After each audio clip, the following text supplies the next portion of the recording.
By the year of its centennial, the United States comprised some 3 million square miles of territory, much of it still sparsely inhabited.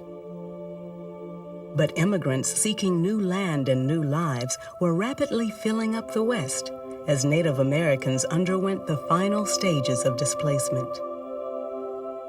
While the Native American population was steadily declining, the population of the country as a whole had increased tenfold in the preceding century to around 40 million persons. About 8 million of these were immigrants who had arrived in the U.S. since 1847. Many remained in the city where they landed, New York.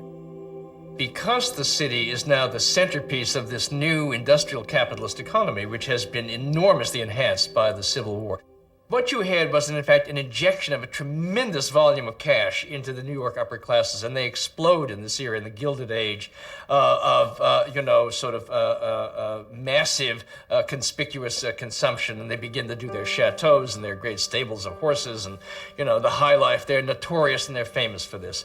At the same time, you're getting a tremendous division. The same Irish who were rioting in the Civil War period are, in fact, still in miserable, squalid housing hovels down in the Lower East Side and various places around the city by the 1870s. In 1876, the Transcontinental Railroad had been completed for 7 years. It was now possible for a traveler to leave New York and, by taking connecting trains, to travel all the way across the country. The transcontinental traveler would head first for Chicago, which had already begun to displace St. Louis as the commercial center of the Midwest. After the Civil War, St. Louis had a relatively complacent business community that relied upon Logan Rivas's theory that St. Louis would prevail simply because of its natural advantages. What no one, of course, calculated was the rise of railroads, which of course made the rivers and the so-called natural advantages of St. Louis irrelevant. Chicago was very quick to capitalize on the new technology, the railroads. One might also say is the sources of capital. St. Louis looked down the river to New Orleans. Chicago looked eastward to New York. And when New York becomes the great city, Chicago is its outpost. The rivalry of these two Midwestern cities extended into a whole new arena in the spring of 1876, when the St. Louis Cardinals faced the Chicago Cubs in one of the nation's first Major League Baseball games. Resuming the journey westward, the traveler would continue from Chicago to Omaha, Nebraska, and there board another train headed for California. The Pacific Express passed through Cheyenne and continued west across the lower half of the Wyoming Territory. Some 300 miles north of the railroad line, General George Custer's army was wiped out by Sioux Indians in the Battle of Little Bighorn on June 25, 1876. It was the last time Native Americans would win a significant victory against the ever-increasing numbers of white settlers in the West. In Utah Territory, the railroad ran north of the Great Salt Lake, bypassing the Mormon colony at the southern end.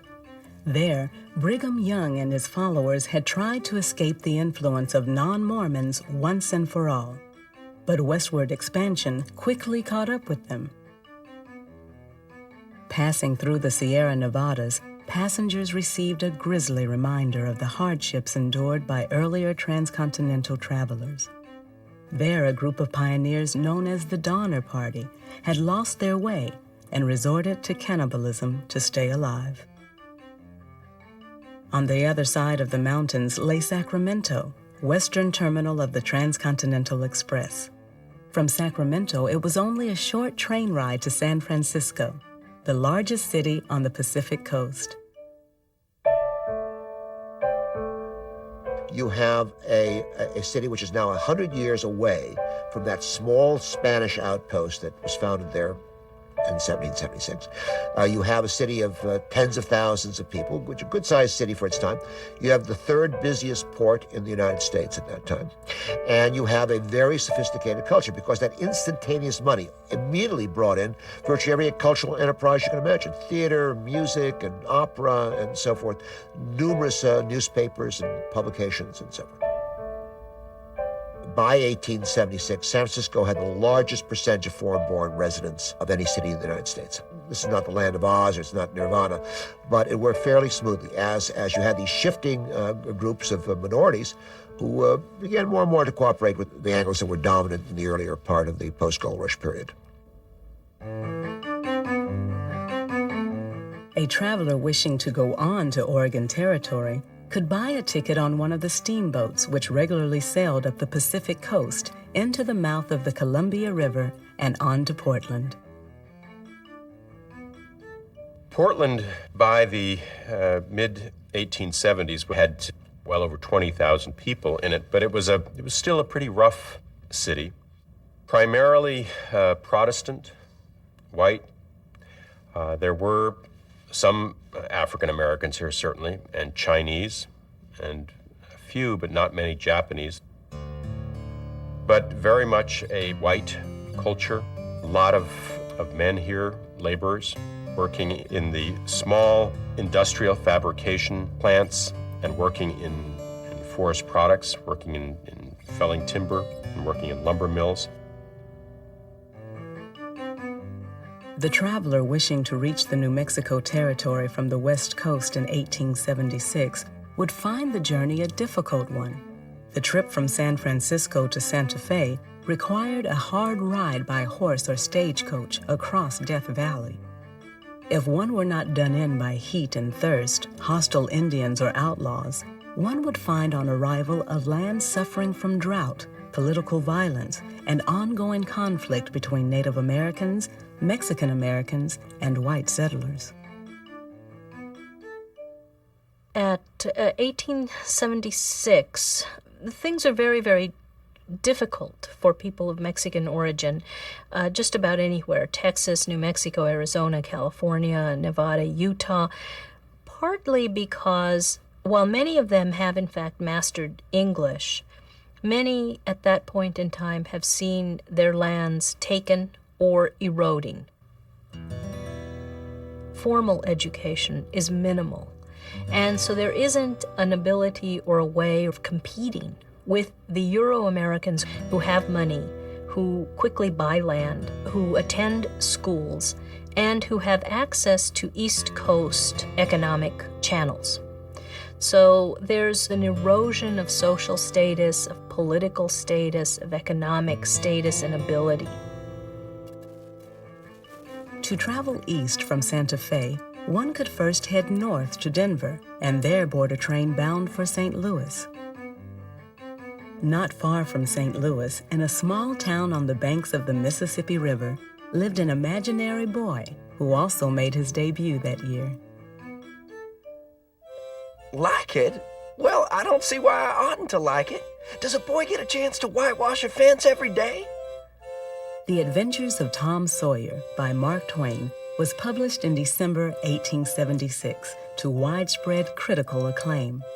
It was the story of an American boy growing up in a simpler time before the complex changes wrought by Civil War and industrialization. The traveler wishing to go east across the Deep South could take a steamer down the Mississippi as far as Vicksburg. From there, the best route was a series of connecting trains through Mississippi, Alabama, Georgia, and South Carolina. The train passed through many areas of the South still struggling to recover from the devastation of the Civil War. On appearance, African Americans in the South did not seem to be much better off since the war and the subsequent constitutional revolution. But they were no longer slaves, and therein lay a world of difference. With freedom, there was hope for a better life, if not for oneself, at least for one's children. Many whites whose circumstances had been greatly reduced by the war had begun to reassert their power in Southern society.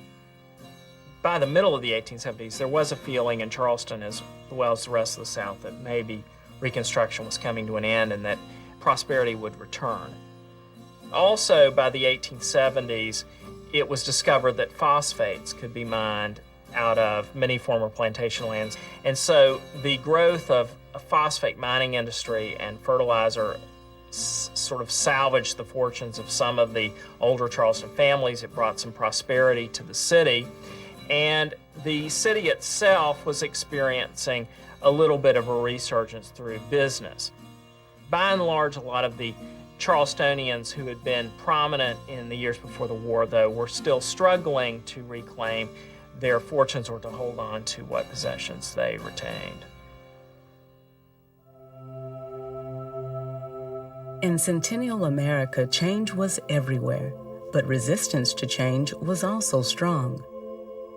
While the racial and ethnic balance of the country was steadily shifting, discrimination remained powerful. Movements for women's suffrage and women's rights were greeted with ridicule and hostility. Labor strikes and other efforts to break the stranglehold of monopolistic capitalism were put down with violent force. America was changing, but the change did not come without cost.